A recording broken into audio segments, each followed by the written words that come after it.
Good afternoon, everyone. My name is Chris Cooper, known as the Channel Guy Trader, and I am reporting to you live from Wall Street Trading Satellite Office down in sunny South Florida. Today's date is Thursday, September the 6th, 2012, and here's today's After the Bell market summary. I want to first start by taking a look to see how the indices closed here. The Dow Jones closed up 244.5 points. The Nasdaq closed up 66.5.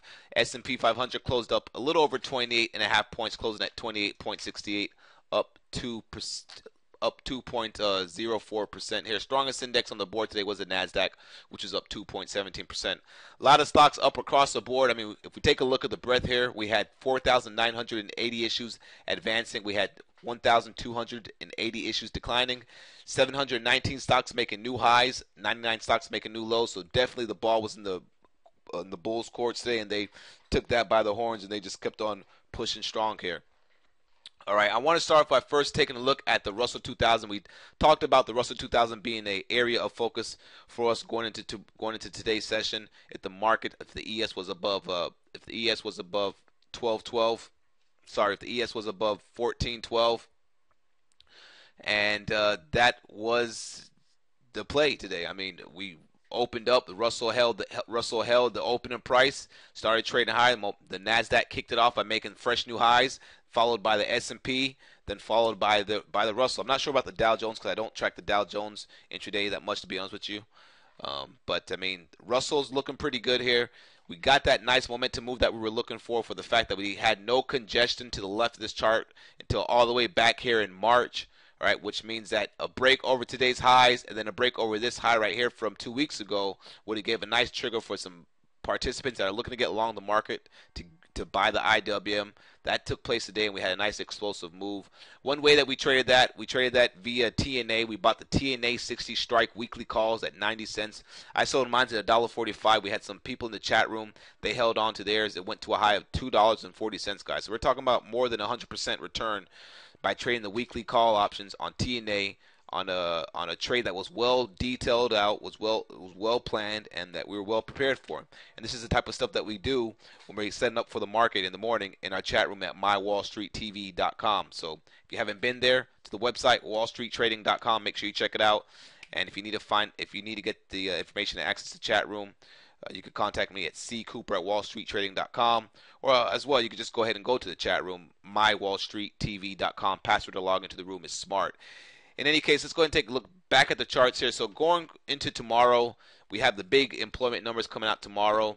So tomorrow's going to be another blockbuster day in terms of if we're going to break out and continue trending higher, or if we're going to get a reversal day tomorrow off of today's up bar action here. So we'll see. The high to watch is going to be 84 on the IWM. Next target is going to be the 52-week highs around 84.66, and obviously we're working off of today's lows. Let's go ahead and take a look at the S&P 500. I'm going to take a look at the SPY first. All right, SPY making that nice move over 142. Yesterday, 142 was the level we gave out to watch for a nice explosive move, which we knew that obviously if we take out 142 with that momentum setup we had today going to the open, which I highlight in the midday market update, how we traded the morning via the nice little upward channel we had on the ES 15-minute chart going into the open. 142 was a key trigger on the SPY. Next target above 142 was the 52-week high right here, which we made 143.09. So now the SPY has new 52-week highs. We hit a high today of 143.78. We closed right on the highs, a penny off the highs, and the market looks to go higher here.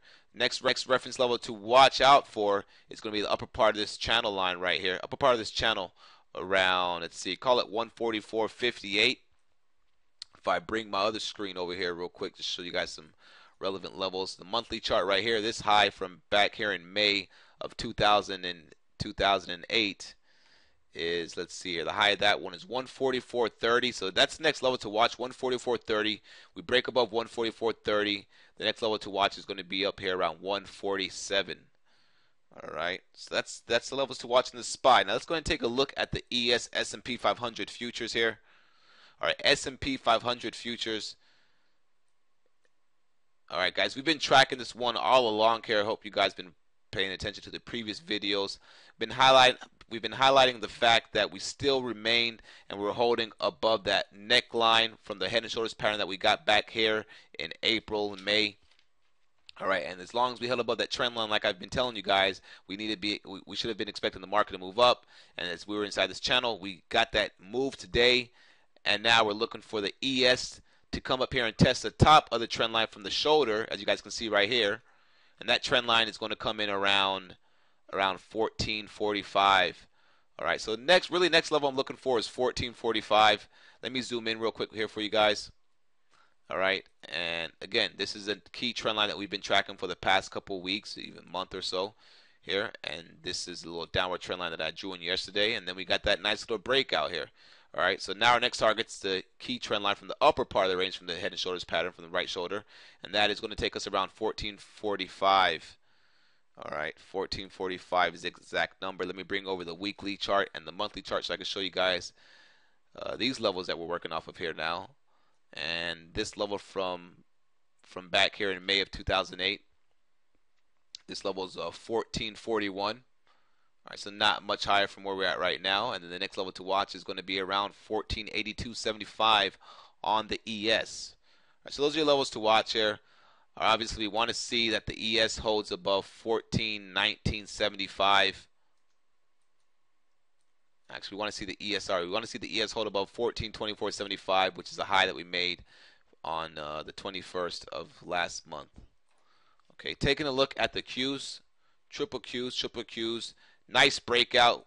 Right, notice how we continue to consolidate above 67.37.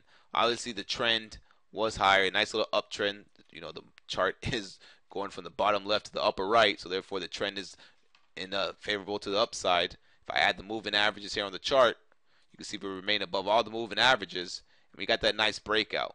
Okay, now it's interesting on the Qs that we're breaking out, because what I did, I took the 2000